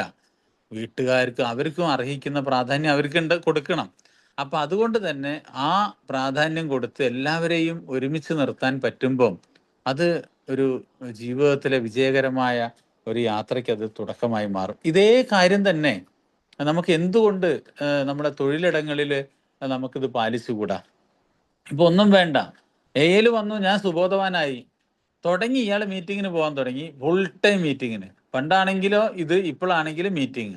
പണ്ട് കള്ളുഷാപ്പിലായിരുന്നു 24 മണിക്കൂർ, ഇപ്പൊ 24 മണിക്കൂറും മീറ്റിങ്ങിലാണ് എന്നുള്ള അവസ്ഥ. അതും വലിയ പ്രശ്നങ്ങളാണ്. കാരണം എന്താ വെച്ചാൽ എവിടെയെങ്കിലും ഒരു ബാലൻസിങ് നടക്കണ്ടേ? അപ്പം അതും നമ്മുടെ ജീവിതത്തിലെ കുടുംബ പ്രശ്നങ്ങളിൽ ക്ഷണിച്ചു വരുത്താൻ വലിയൊരളവിൽ അത് കാരണമായി മാറും. അപ്പൊ അവിടെയും ഒരു ബാലൻസിങ് നമുക്ക് നടത്തണം. 12-ാം പടി എന്ന് പറഞ്ഞ് നമ്മൾ പോയിട്ട് രാത്രി 12 മണി വരെ 12-ാം പടി നടത്തി വീട്ടിലേക്ക് വരുമ്പോൾ വീട്ടുകാര് ചിലപ്പം പനി പിടിച്ച് കിടക്കുകയാണോ, കുട്ടിക്ക് മരുന്ന് വാങ്ങിയോ, വീട്ടിൽ ഭക്ഷണം വെച്ചോ, ഇതൊക്കെ നമ്മളൊന്ന് അന്വേഷിക്കണ്ടേ? ആ സമയത്ത് എല്ലാം ദൈവം നോക്കിക്കോളും, 12-ാം പടിക്ക് പോയി മറ്റൊരാളെ സഹായിക്കലാണ് ഏറ്റവും വലിയ കാര്യം എന്ന് പറഞ്ഞ് അതിന് മാത്രം പ്രാധാന്യം കൊടുക്കുമ്പോൾ മട്ടലിൽ ഒരു തലയ്ക്ക് ചവിട്ടിമാരിയുള്ള ഒരു അവസ്ഥ വരും. കാരണം അതല്ല ജീവിതം. നമ്മൾ ഈ കൂട്ടായ്മയിൽ വന്നതിന് ശേഷം നമ്മളെ ഇത്രയും കാലം സഹിച്ച് നമ്മളോടൊത്തരം വയറ് കെട്ടി വരിഞ്ഞു മുറുകി കെട്ടി ജീവിച്ചൊരു കുടുംബമുണ്ട്. അവരില്ലായിരുന്നെങ്കിൽ നമ്മൾ ഉണ്ടാവില്ലായിരുന്നു. അപ്പൊ അവരെ പരിഗണിക്കാതെ ഇപ്പോഴും എവിടെയെങ്കിലും പോയിട്ട് ഈ മദ്യാസക്തന്റെ കൂടെ കെട്ടിപ്പിടിച്ച് അവൻ ഛർദ്ദിച്ചതും കോരി നക്കിപ്പിടുത്ത് അതൊന്നും വേണ്ടാന്ന് ഒരിക്കലും പറയുന്നില്ല. എല്ലാം നല്ല കാര്യങ്ങളാണ്. പക്ഷെ അതിനേക്കാളും പ്രാധാന്യവും പരിഗണനയും നമ്മളെ ബിഗ് ബുക്കിൽ ഒരു വാക്ക് പറയുന്നുണ്ട്. നമ്മൾ നമ്മളോട് കാഠിന്യമുള്ളവരായിരിക്കുകയും മറ്റുള്ളവരോട് പരിഗണനയുള്ളവരായിരിക്കുകയും ചെയ്യുക എന്നുള്ളതാണ് നമ്മുടെ നിയമസംഹിത. അപ്പം ഇത്രയും കാലം നമുക്ക് വേണ്ടി ഉറക്കളച്ച് വേദന സഹിച്ച് ജീവിച്ച അവരെ പരിഗണിക്കാതെ നമ്മൾ പോയി കഴിഞ്ഞാൽ നമ്മളെ കുടുംബം പരിപൂർണമായിട്ട് തകർന്നു പോകും.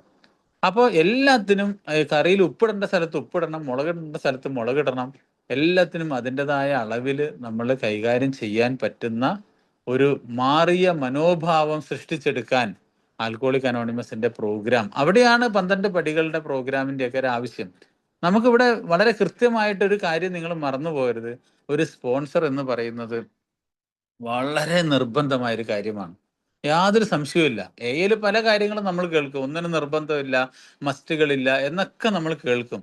ഒരു ചെറിയൊരു കഥ പറഞ്ഞാൽ നിങ്ങൾക്ക് മനസ്സിലാവും. മഹാഭാരത കഥകളൊക്കെ നമ്മൾ ഒരുപാട് കേട്ടിട്ടുണ്ടാവും, വായിച്ചവരൊക്കെ ഉണ്ടാവും. ഇതിനകത്ത് പ്രഗത്ഭരായ 2 കഥാപാത്രങ്ങളുണ്ട് മഹാഭാരതത്തിൽ. ആരൊക്കെ അറിയോ? ഒന്ന് കർണനും ഒന്ന് അർജുനനുമാണ്. 2 പേർക്കും എന്താ പറയാ, അപാരമായ ദിവ്യശക്തികളുള്ള ആളുകളാ, അപാര കഴിവുകളുള്ള ആളുകളാ. പക്ഷെ എന്തു പറ്റി? യുദ്ധത്തില് കർണൻ നിലം പതിച്ചു പോയി, അർജുനൻ ജയിക്കുകയും ചെയ്തു. അപ്പൊ എന്താണ് സംഭവിച്ചത് എന്നുള്ള ഒരു കൗതുകം നമുക്ക് ഉണ്ടാവും അല്ലേ? കാരണം കർണൻ എന്ന് പറഞ്ഞാല് വളരെ ദിവ്യശക്തിയുള്ള ഒരാളാണ്. അയാൾ ഒരിക്കലും തോൽക്കാനുള്ള സാധ്യത ഇല്ലാത്ത ഒരാളാണ്. പക്ഷെ അയാൾ യുദ്ധത്തിൽ പരാജയപ്പെടുകയും മരണപ്പെടുകയും ചെയ്തു. പക്ഷെ അർജുനൻ അതിഗംഭീരമായിട്ട് വിജയം കൈവരിക്കുകയും ചെയ്തു. കഥയില് അതെന്താന്ന് അന്വേഷിച്ചപ്പോ കിട്ടിയ മറുപടി എന്താ അറിയോ? അതിൽ എന്താണ് കാരണം എന്ന് ചോദിച്ചപ്പം അർജുനന് അതിഗംഭീരമായൊരു മെന്റർ ഉണ്ടായിരുന്നു. അർജുനന് സാരഥിയായിട്ടും അയാളെ ഗുരുവായിട്ടും ഭഗവാൻ കൃഷ്ണൻ അയാളുടെ കൂടെ ഉണ്ടായിരുന്നു. കർണന് അങ്ങനത്തെ ഒരാൾ കൂടെ ഇല്ലായിരുന്നു. അതുകൊണ്ടാണ് കർണൻ പരാജയപ്പെട്ടു പോയത്. അപ്പൊ എപ്പോഴും ആൽക്കോളിക് അനോണിമസിൽ നമ്മൾ വിജയത്തിലേക്ക് എത്തണമെങ്കിൽ നമ്മളെ സഹായിക്കാൻ നമുക്കൊരു സ്പോൺസറുടെ സഹായം നമുക്ക് നിർബന്ധമാണ്. നമുക്ക് എന്തുണ്ടായിട്ടും കാര്യമില്ല. പണം ഉണ്ടാകാം, പദവി ഉണ്ടാകാം, ജോലി ഉണ്ടാകും, എല്ലാ കഴിവുകളും നമുക്കുണ്ടാവും. പക്ഷെ നമുക്ക് സപ്പോർട്ട് ഇല്ലാതെ നമുക്ക് നിൽക്കാൻ പറ്റില്ല. ഞാൻ തുടക്കത്തിൽ പറഞ്ഞ മാതിരി മറ്റൊരാളുടെ സഹായമില്ലാതെ നമുക്ക് നിലനിൽക്കാൻ കഴിയില്ല. അപ്പൊ അതുകൊണ്ട് തന്നെ അത് വളരെ നിർബന്ധമായ ഒരു കാര്യമായിട്ടാണ് എയിൽ പറഞ്ഞത്. ഇത് തന്നെ നമ്മൾ ജോലി സ്ഥലത്ത് നമ്മൾ ചെന്ന് കഴിഞ്ഞാൽ ആലോചിച്ച് നോക്കൂ. ചില സ്ഥലത്ത് നമ്മളെ ബിഗ് ബുക്കിൽ തൊഴിലുടമകളോട് എന്താ പറയാ, നമ്മൾ ഇതിൽ പറയാറുണ്ട് ടു എംപ്ലോയീസ് എന്ന് പറഞ്ഞിട്ട് ഒരു അധ്യായം തന്നെ നമ്മൾ ഇതിൽ കൊടുത്തിട്ടുണ്ട്. അതായത് തൊഴിലുടമകളോട് എങ്ങനെ നമ്മൾ കൈകാര്യം ചെയ്യണം. അന്നത്തെ കാലത്ത് അമേരിക്കയിലൊക്കെ വലിയ വലിയ കോർപ്പറേറ്റ് കമ്പനികളിൽ ആയിരക്കണക്കിന് തൊഴിലാളികൾ ജോലി ചെയ്യുന്ന സ്ഥലത്ത് ആൽക്കോളിക് അനോണിമസിന്റെ സന്ദേശം കൊടുക്കാൻ വേണ്ടി ബിൽഡബ്ല്യു കണ്ടെത്തിയ മനോഹരമായൊരു മാർഗമാണത്. ഈ ബിഗ് ബുക്ക് എന്ന് പറയുന്ന സാധനം എല്ലാ ഇടങ്ങളിലും വലിയൊരു സന്ദേശമായിട്ട് മാറണം എന്നുള്ള ധാരണയിലാണ് അത്തരം പ്രവൃത്തി ചെയ്തത്. അപ്പോൾ ആ തൊഴിലിടങ്ങളിലൊക്കെ നമ്മൾ പോകുമ്പോൾ നമ്മളുടെ വല്ലാത്തൊരു ആവേശം കാണിക്കാൻ നമ്മൾ എപ്പോഴും ഭയങ്കര ഒരു ഉത്സാഹം കാണിക്കും. എന്താ വെച്ചാല്, ഓ ഞാനിപ്പോ അങ്ങ് നന്നായി, മുടിയൊക്കെ കറുപ്പിച്ച് പുതിയ ഷർട്ടും മുണ്ടൊക്കെ ഇട്ട് എല്ലാം കഴിഞ്ഞ് ഗെറ്റപ്പായി, ഇപ്പൊ എല്ലായിടത്തും എനിക്കങ്ങോട്ട് മികച്ചവനാകണം. അല്ലെങ്കിൽ തന്നെ നമുക്ക് അങ്ങനെ ഒരു തകരാറുണ്ട്. ഈ ഫോട്ടോ ഒക്കെ, കല്യാണ ആൽബം ഒക്കെ നോക്കി നോക്കും നിങ്ങൾ. ഫോട്ടോ എടുത്തു കഴിഞ്ഞാൽ ആദ്യം കല്യാണ ചെക്കനെയും പെണ്ണിനെയല്ല നമ്മൾ നോക്കുക, നമ്മളെയാ നോക്കുക. അതെന്താ വെച്ചാൽ അതൊരു ഒരു പ്രത്യേകതയാണ്. നമുക്ക് നമ്മളെ ഇങ്ങനെ എപ്പോഴും പൊന്തിച്ച് പുകഴ്ത്തി കാണണം എന്നുള്ള ഒരു പ്രത്യേകതയുണ്ട്. അപ്പൊ ഇത്തരം ഒരു സ്വഭാവ വിശേഷം നമ്മൾ പല തൊഴിലിടങ്ങളിലും ചിലപ്പോൾ ആവേശത്തോടു കൂടി നമ്മൾ കാണിച്ചേക്കും. അതും നമുക്ക് ഒരുപാട് അപകടങ്ങൾ ക്ഷണിച്ചു വരുത്തും. പിന്നെ തൊഴിലിടങ്ങളിൽ ഉത്തരവാദിത്വം ഇല്ലായ്മ, ആ റെസ്പോൺസിബിലിറ്റി ഇല്ലായ്മയൊക്കെ നമ്മളെ വല്ലാതെ നമ്മുടെ ജീവിതത്തിൽ തകർക്കും. അപ്പൊ അവിടെ മീറ്റിങ്ങിന് പ്രാധാന്യം കൊടുക്കണം. എന്നാൽ ജോലിക്ക് കൃത്യമായിട്ട് ഈ ഒരു അലസത, മടി, മാറ്റിവെക്കല്, നീട്ടിവെക്കല്, മുൻവിധികൾ, ഇതെല്ലാം നമുക്ക് പടികളിലൂടെ നമുക്ക് കുറവ് വരുത്താൻ നമുക്ക് കഴിയും. അപ്പൊ അവിടെ തൊഴിലിടങ്ങളിൽ നമ്മൾ എങ്ങനെ പെരുമാറണം? അപ്പം എന്താ പറയാ, വളരെ കൃത്യമായ രീതിയിൽ നമ്മൾ പറയില്ലേ, ഈ കടുത്ത സത്യസന്ധത ആവശ്യമാക്കുന്ന ജീവിത രീതി മെനഞ്ഞെടുക്കാനൊക്കെ നമുക്ക് വല്ലാതെ പ്രയാസം വരും. അപ്പൊ ഇടയ്ക്കിടയ്ക്ക് നമ്മളുടെ ഈ സൂത്രശാലിയായ ചിന്താകുഴപ്പം ഉണ്ടാക്കുന്ന മദ്യാസക്തന്റെ സ്വഭാവ വിശേഷങ്ങൾ പലപ്പോഴും കടന്നു വരും. കള്ളത്തരം, ചതി, വഞ്ചന, ഇതെല്ലാം ഇങ്ങനെ പെട്ടെന്ന് പെട്ടെന്ന് കടന്നു വരും. അതുകൊണ്ടുണ്ടാകുന്ന കുറ്റബോധങ്ങൾ ചിലപ്പോൾ പിടിക്കപ്പെട്ടേക്കാം, ചിലപ്പോൾ നമ്മളെ തെറ്റിദ്ധരിച്ചേക്കാം, ചിലപ്പോൾ നമ്മളെ കുത്തുവാക്കുകൾ കൊണ്ട് പരാമർശിച്ച് ഇവിടെയൊക്കെ നമ്മൾ വീണ്ടും വീണ്ടും ചതിക്കുഴികളിലേക്ക് നമ്മൾ നിലം പതിക്കാൻ സാധ്യതയുണ്ട്. അപ്പോൾ അവിടെയൊക്കെ നേരത്തെ പറഞ്ഞ മാതിരി ചെറിയ ചെറിയ പിഴവുകൾ വരുമ്പോൾ തന്നെ അത് അപ്പം പോയി പരിഹരിച്ച് മുന്നോട്ട് പോകാൻ നമുക്ക് തയ്യാറാകണം. ഇപ്പോൾ തൊഴിലിടങ്ങളിൽ ചിലപ്പം നമ്മൾ അനോണിമിറ്റി വലിയ ഘടകമാണ്. അവിടെ ചെന്നിട്ട് നമ്മൾ പറയാൻ പാടില്ല ഞാനൊരു മദ്യാസക്തനാണ്, അതുകൊണ്ട് അങ്ങനെയാണ് ഇങ്ങനെയാണെന്ന് ചില സ്ഥലങ്ങളിൽ നമുക്ക് പറയാൻ പറ്റാത്ത അവസ്ഥകൾ വരും. എന്നാലും ആവശ്യമുള്ള സ്ഥലത്ത് അതെങ്ങനെ നമ്മൾ പറയണം എന്നുള്ളതും നമുക്ക് ചിന്തിക്കേണ്ടിയിരിക്കുന്നു. അപ്പൊ ഇവിടെയൊക്കെ ഒരു മതിയായ സുബോധാവസ്ഥയുടെ അളവുകോല് നമുക്ക് വളരെ പ്രധാനപ്പെട്ടതാണ്. അപ്പൊ അതേപോലെ തൊഴിലിടങ്ങളിൽ നമ്മൾ പോകുമ്പം അമേരിക്കയിലൊക്കെ ഞാൻ കേട്ടിട്ടുണ്ട്, ശരിയോ തെറ്റോ എന്നുള്ളത് നമ്മൾ നേരിട്ട് പോയി കണ്ടറിയേണ്ടി വരും.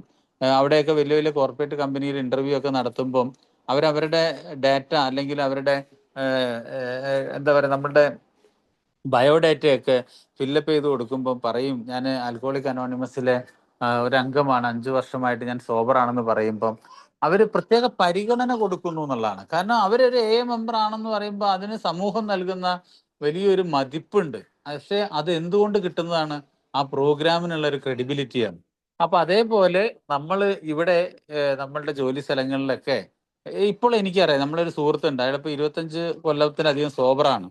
അയാൾ ശരിക്കും പറഞ്ഞാൽ നാട് വിട്ട് വന്ന് ഇവിടെ ബസ് സ്റ്റാൻഡുകളിലൊക്കെ കിടന്നുറങ്ങി, അന്ത്യം ഉറങ്ങി, ഹോട്ടലിൽ ജോലിക്ക് നിന്ന് അങ്ങനെ വളർന്നു വന്ന ഒരു മനുഷ്യനാണ്.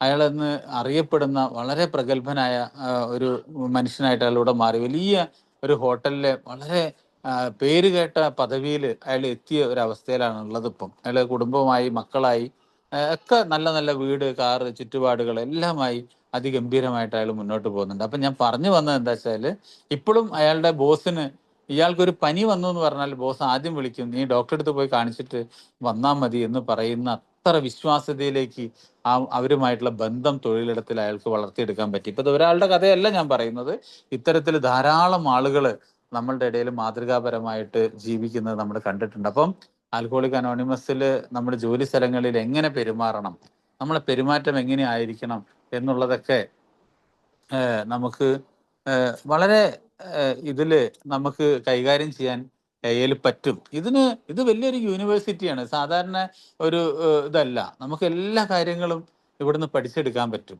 അപ്പൊ ആ രീതിയിലേക്ക് നമുക്ക് മുന്നോട്ട് പോകാൻ പറ്റണം. ഇതെല്ലാം കഴിഞ്ഞ് നമ്മൾ ഇതിൻ്റെയൊക്കെ ഒരു ഔട്ട്പുട്ടാണ് നമ്മളൊരു മീറ്റിങ്ങിൽ ചെന്ന് പറയാൻ. അനുഭവവും ശക്തിയും പ്രതീക്ഷയും പരസ്പരം പങ്കുവെക്കുക എന്ന് പറയുമ്പോൾ എന്താണ് ഒരു മീറ്റിങ്ങിൽ നമ്മൾ പങ്കുവെക്കേണ്ടത്? പങ്കുവെക്കുക, പങ്ക് പറ്റുക, അല്ലേ? അങ്ങോട്ടും ഇങ്ങോട്ടും ഗിവ് ആൻഡ് ടേക്ക് ആണ്. അപ്പൊ ഒരു മീറ്റിങ്ങിൽ അങ്ങോട്ട് ചെന്നിട്ട് നമ്മള് ഇനിയിപ്പോ ഞാൻ എന്താ പറയുക, ഇനി അയാൾ പറഞ്ഞതിന് കൗണ്ടർ പറയണോ, ഇയാൾ രതീഷ് പറഞ്ഞത് വളരെ ശരിയാണ്, മൂപ്പര് പറഞ്ഞത് അങ്ങനെയാണ് ഇങ്ങനെയാണ്, ഒരുപാട് ആളുകളുടെ പേരെടുത്ത് ഇങ്ങനെ പറഞ്ഞ് അവര് പറഞ്ഞതൊക്കെ ഇങ്ങനെ പരാമർശിച്ച്, അങ്ങനെയല്ല. നമ്മളുടെ അനുഭവങ്ങൾ എന്താണ്? ഇന്ന് എൻ്റെ ഒരു ദിവസം ബിൽഡബ്ല്യു ഒക്കെ പറഞ്ഞിട്ടുണ്ട്, ഒറ്റ ദിവസം പോലും അദ്ദേഹത്തിന് ഒരേ കാര്യങ്ങൾ ആവർത്തിച്ച് പറയേണ്ടതായിട്ട് വന്നിട്ടില്ല. കാരണം ഓരോ ദിവസവും പുതിയ പുതിയ അനുഭവങ്ങളിലൂടെ കടന്നു പോകാനുള്ള സാഹചര്യങ്ങൾ ഉണ്ടായിരുന്നു എന്നുള്ളതാണ്. അപ്പോൾ എന്താണ് മീറ്റിംഗ്?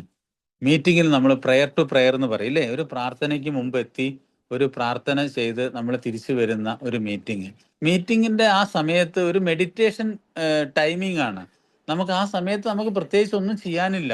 അവിടെ നിശബ്ദമായിട്ട് നമുക്ക് സാഗൂതം അതിങ്ങനെ ശ്രവിച്ചുകൊണ്ടിരിക്കുക, ചെവികൾ തുറന്ന് വായടച്ച് ശ്രദ്ധാപൂർവം കേൾക്കുക എന്നുള്ളതാണ്. നമുക്ക് നമ്മളുടെ സമയമായി കഴിഞ്ഞാൽ നമുക്ക് നമ്മളുടെ അനുഭവങ്ങൾ പങ്കുവെക്കാം, സമയം ക്രമീകരിക്കാം, ആവശ്യമുള്ള കാര്യങ്ങൾ പറയാം. അനാവശ്യമായ കാര്യങ്ങൾ പറഞ്ഞ് മറ്റുള്ളവരുടെ രസം കൊല്ലികളായിട്ട് മാറേണ്ട കാര്യമില്ല.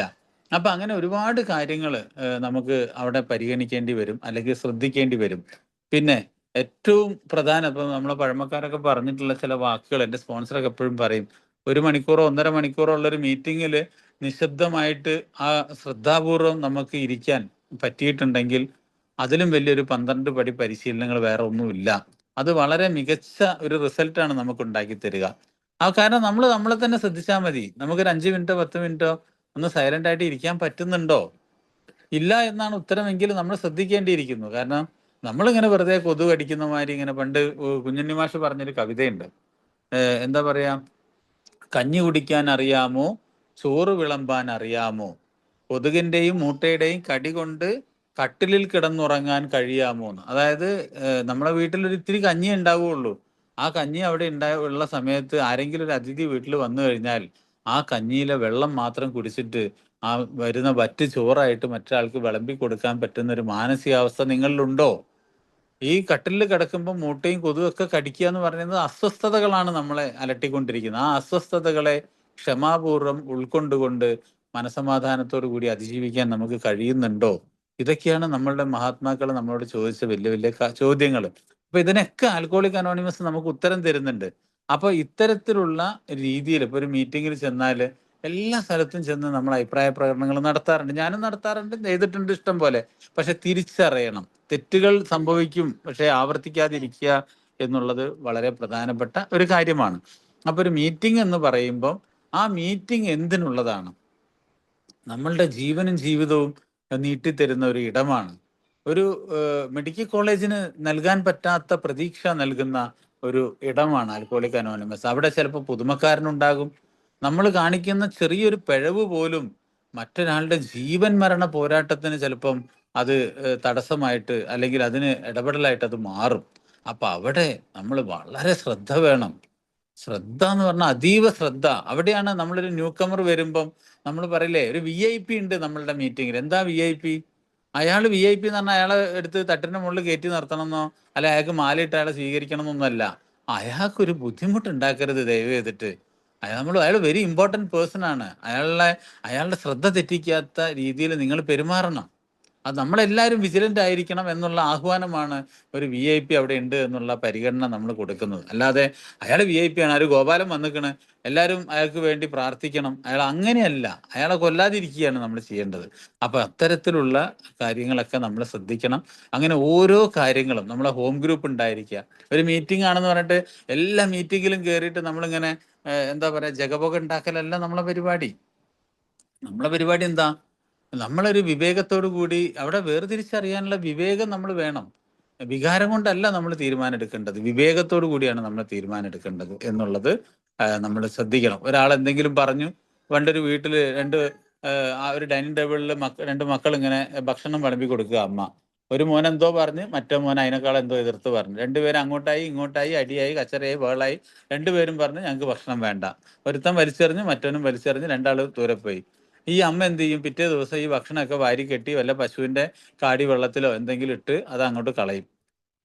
പക്ഷെ സംഭവിക്കുന്നത് എന്താ? ഒരു നേരത്തെ ഭക്ഷണമല്ല അവിടെ നഷ്ടപ്പെടുന്നത്, ഒരു ജീവിതമാണ്, അവിടെ ഒരു കുടുംബമാണ് ശിഥിലമാകപ്പെടുന്നത്. അപ്പം ഇത്തരത്തിലുള്ള നിസ്സാരമായി തോന്നുന്ന ചില പരാമർശങ്ങളെല്ലാം വലിയ ഒരു അകൽച്ചയിലേക്കും ഒരു ഇതിലേക്കൊക്കെ കാരണമായിട്ട് മാറും. അപ്പൊ നമ്മളെ വീട്ടിൽ തന്നെ ആലോചിച്ച് നോക്കൂ, നിസ്സാരമായൊരു വഴക്കായിരിക്കും, ചെറിയ ചെറിയ വഴക്കായിരിക്കും, പക്ഷെ ദിവസങ്ങളോളം അത് മിണ്ടാത്ത ഒരു നിശബ്ദമായ ഒരു അവസ്ഥയിലേക്ക് ആ ഗ്രഹാന്തരീക്ഷം മാറിപ്പോകും. അപ്പൊ അവിടെയൊക്കെയാണ് നമ്മൾ വളരെ പെട്ടെന്ന് ആ ഒരു ചെറിയൊരു പിഴവാണെങ്കിൽ പോലും അവിടെയാണെന്ന് 10ാമത്തെ പടിയുടെയൊക്കെ ഒരു പ്രാധാന്യം, ഒരു സ്പോട്ട് ഇൻവെന്ററി എന്ന് പറയും.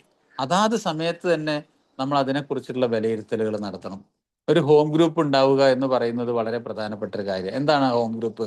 നമ്മൾ ആ ഗ്രൂപ്പ്, എൻ്റെ വീട്, നേരത്തെ പറഞ്ഞ മാതിരി എനിക്കൊരു വീടുണ്ടാവണം, എൻ്റെ വീട്ടിലെ കാര്യങ്ങൾ നോക്കാനുള്ള ഉത്തരവാദിത്വം എനിക്കുണ്ട്. അതുപോലെയാണ് ആൽക്കോളിക് അനോണിമസിലെ ഒരു ഹോം ഗ്രൂപ്പിന്റെ പ്രാധാന്യം.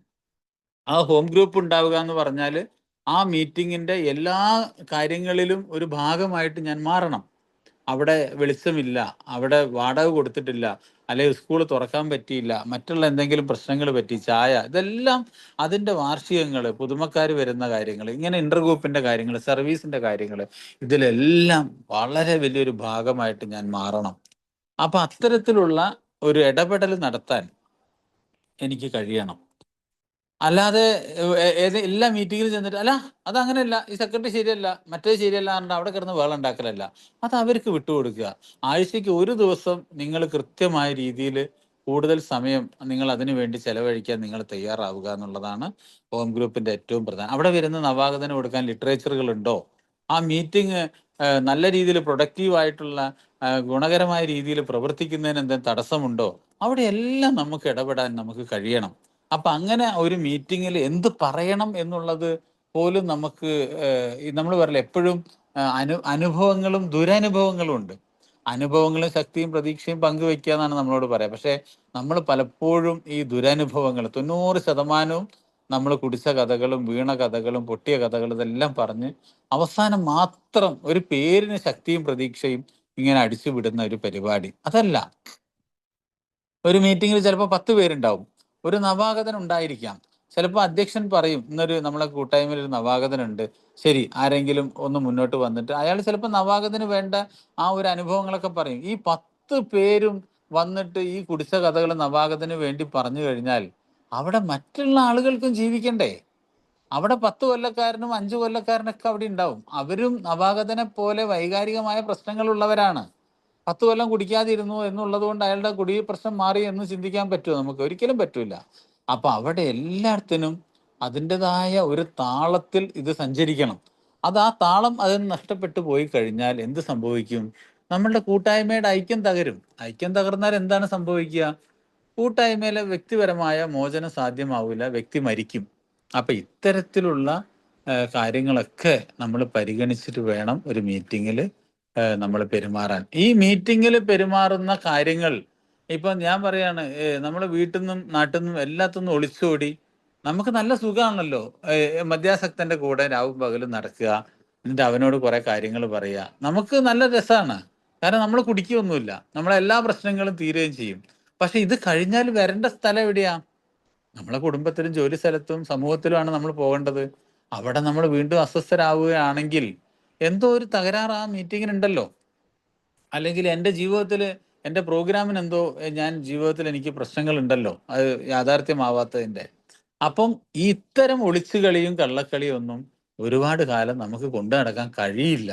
അവിടെയാണ് ഈ എത്ര വലിയ അണക്കെട്ടായാലും എത്ര വലിയ കോൺക്രീറ്റ് കൊണ്ട് എങ്ങനെയൊക്കെ നിർമ്മിച്ച മുല്ലപ്പെരിയാർ അണക്കെട്ടായാലും അത് 147 അടി മുകളിലേക്ക് പോയി കഴിഞ്ഞാൽ അത് പൊട്ടി ഒലിക്കും. അത് നിറഞ്ഞു കഴിഞ്ഞാൽ തുറന്നു വിടണം. തുറന്നു വിട്ടിട്ടില്ലെങ്കിൽ അത് പൊട്ടിപ്പോവും. പൊട്ടിക്കഴിഞ്ഞാൽ എന്താ സംഭവിക്കുക? എത്രയോ ജില്ലകൾ തന്നെ ഇല്ലാതാവുന്നതാണ് നമ്മളുടെ കണക്കുകൾ പറയുന്നത്. അപ്പൊ ഇതുപോലെ ഒരു മദ്യാസക്തന്റെ ഇത്തരത്തിലുള്ള പ്രകടനങ്ങളെല്ലാം ഇതുപോലെ കൃത്യമായ രീതിയിൽ ഒഴുക്കി വിട്ടിട്ടില്ലെങ്കിൽ അത് പൊട്ടി ഒലിക്കും എന്നുള്ളതിൽ യാതൊരു സംശയമൊന്നുമില്ല. അപ്പം ഇത്തരത്തില് നമ്മളുടെ ഈ കൂട്ടായ്മയുടെ ആഴത്തിലുള്ള ഒരു ഒരു പരിശീലനം അല്ലെങ്കിൽ മനസ്സിലാക്കല് നമുക്ക് നിർബന്ധമാണ്. അല്ലാതെ ഈ മുകൾ പരപ്പിലുള്ള ഒരു അന്വേഷണം കൊണ്ട് നമുക്ക് തൊലിപ്പുറത്തുള്ള ചികിത്സ കൊണ്ട് ആ അകത്തുള്ള രോഗം മാറാൻ വലിയ പ്രയാസമായിരിക്കും എന്നുള്ളതിൽ യാതൊരു സംശയമൊന്നുമില്ല. അപ്പൊ അതിന് നമ്മൾ എന്ത് ചെയ്യും? ഈ 3 മേഖലകളിലും നമ്മൾ കൃത്യമായ രീതിയിലുള്ള പദ്ധതികൾ ആവിഷ്കരിക്കണം. നമ്മൾ പറയില്ല, ഏകവിജ്ഞാനം കൊണ്ട് സർവ്വവിജ്ഞാനം എന്ന് പറയും.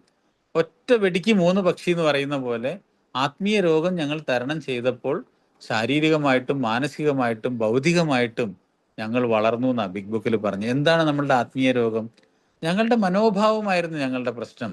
ഞങ്ങൾക്ക് വേണ്ടത്ര ശക്തിയിലുള്ള വിശ്വാസമില്ലായ്മ, അത് ഞങ്ങളുടെ രോഗത്തിന്റെ പ്രധാനപ്പെട്ട കാരണമായി മാറി എന്നുള്ള. അപ്പൊ ഇവിടെയൊക്കെ എനിക്കൊരു യജമാനൻ ഉണ്ടായി എന്നുള്ള ബോധത്തിലേക്ക് വന്നുകൊണ്ട് ഒരു ശാന്തത, ഒരു ക്ഷമശീലമൊക്കെ നമ്മൾ വളർത്തിയെടുക്കുക. പലപ്പോഴും നമ്മൾ ഒരുപാട് വേദന നമ്മൾ സഹിക്കേണ്ടി വരും. എങ്കിലും ആത്യന്തികമായിട്ട് പറഞ്ഞാൽ അതിന് വലിയ ഒരു സന്തോഷവും സമാധാനമൊക്കെ കൈവരിക്കാൻ അതിന് സഹായിക്കാൻ പറ്റും. കാരണം എന്താ വെച്ചാൽ എല്ലാത്തിനും ഒരു ഒരു വല്ലാത്ത ഒരു വേദന നമ്മൾ സഹിക്കേണ്ടി വരും. പണ്ട് തമാശയ്ക്ക് പറയുന്ന ഒരു കോമഡി കഥയുണ്ട്. ഒരു ആണി ചോദിച്ചു, ചുറ്റിയേനോട് ചോദിച്ചു, നീ എന്തിനാ എന്നെ ഇങ്ങനെ എപ്പോഴും വന്ന് തല്ലുന്നതെന്ന് ചോദിച്ചു. നീ എപ്പോ നോക്കിയാലും എന്നെ വന്ന് അടിച്ചുകൊണ്ടിരിക്കുകയാണല്ലോ എന്ന് വെച്ചാൽ. അപ്പൊ ചുറ്റിയെ പറഞ്ഞ മറുപടി എന്താ അറിയോ? നിന്റെ ലക്ഷ്യത്തിലേക്ക് എത്താൻ ഇതല്ലാതെ വേറൊരു മാർഗമില്ല. ഞാൻ നിന്റെ യഥാർത്ഥ ലക്ഷ്യത്തിലേക്ക് എത്തിക്കാൻ വേണ്ടിയിട്ട് ഞാൻ നിന്നെ സഹായിക്കുകയാണെന്നാണ് ചുറ്റിയ പറഞ്ഞത്. തമാശയ്ക്ക് പറയുന്ന കഥയാണ്.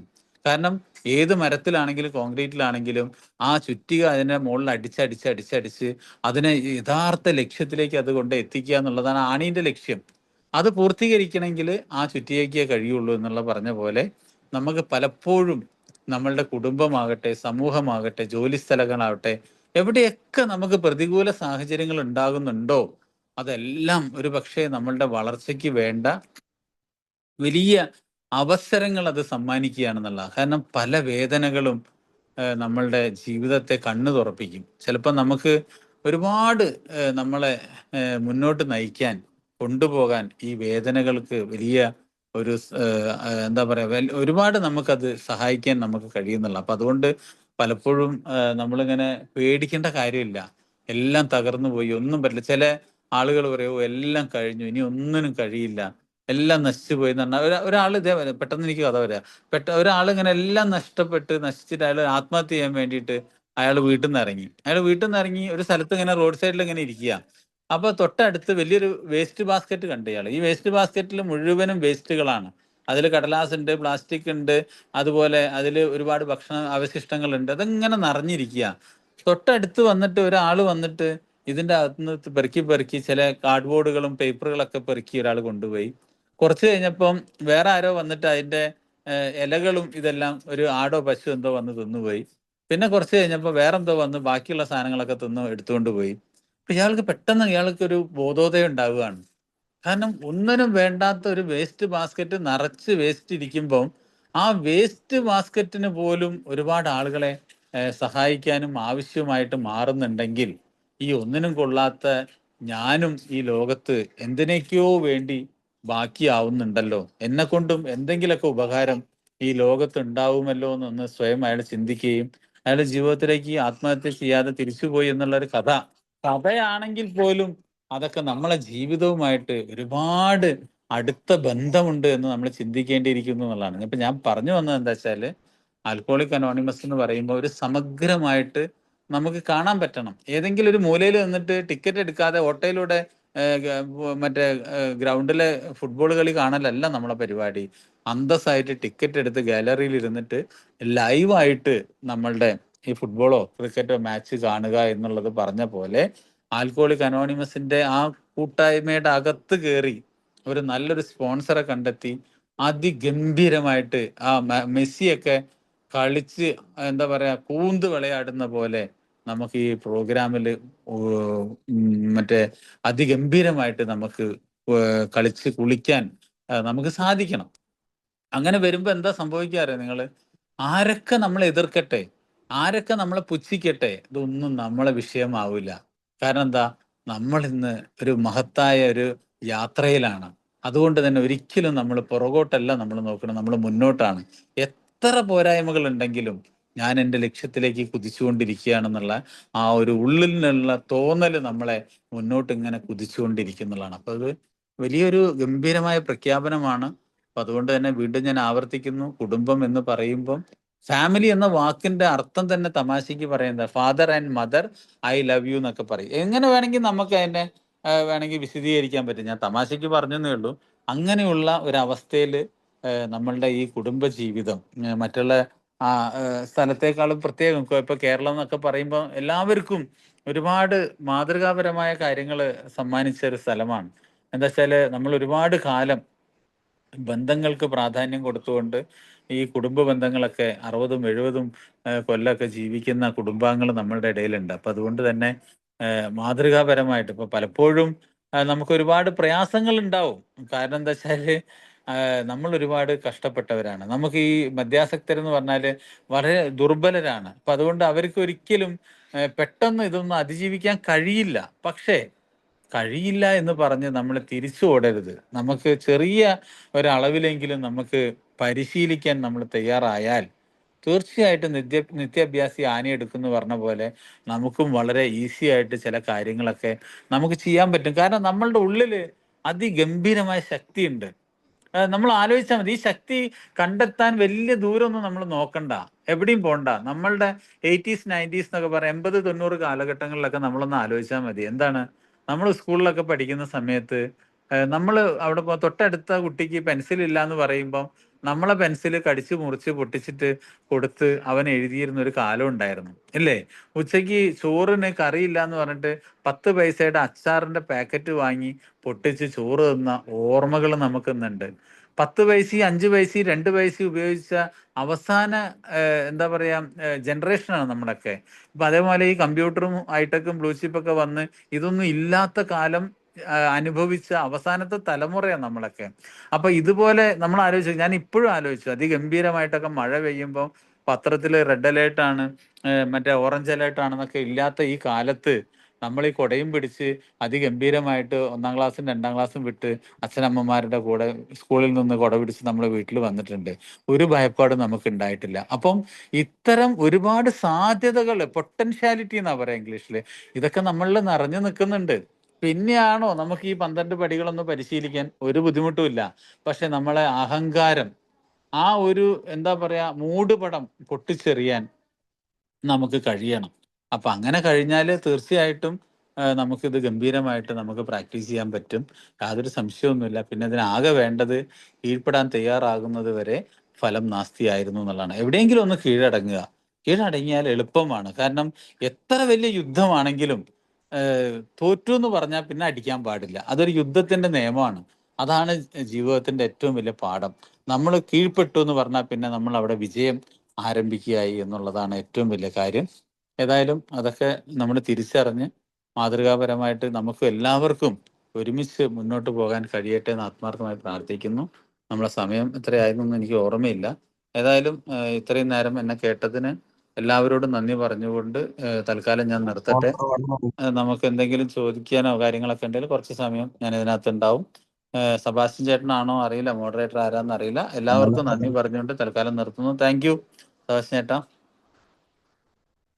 താങ്ക് യു ഹലോ രതീഷ് ചേട്ടാ. ഹലോ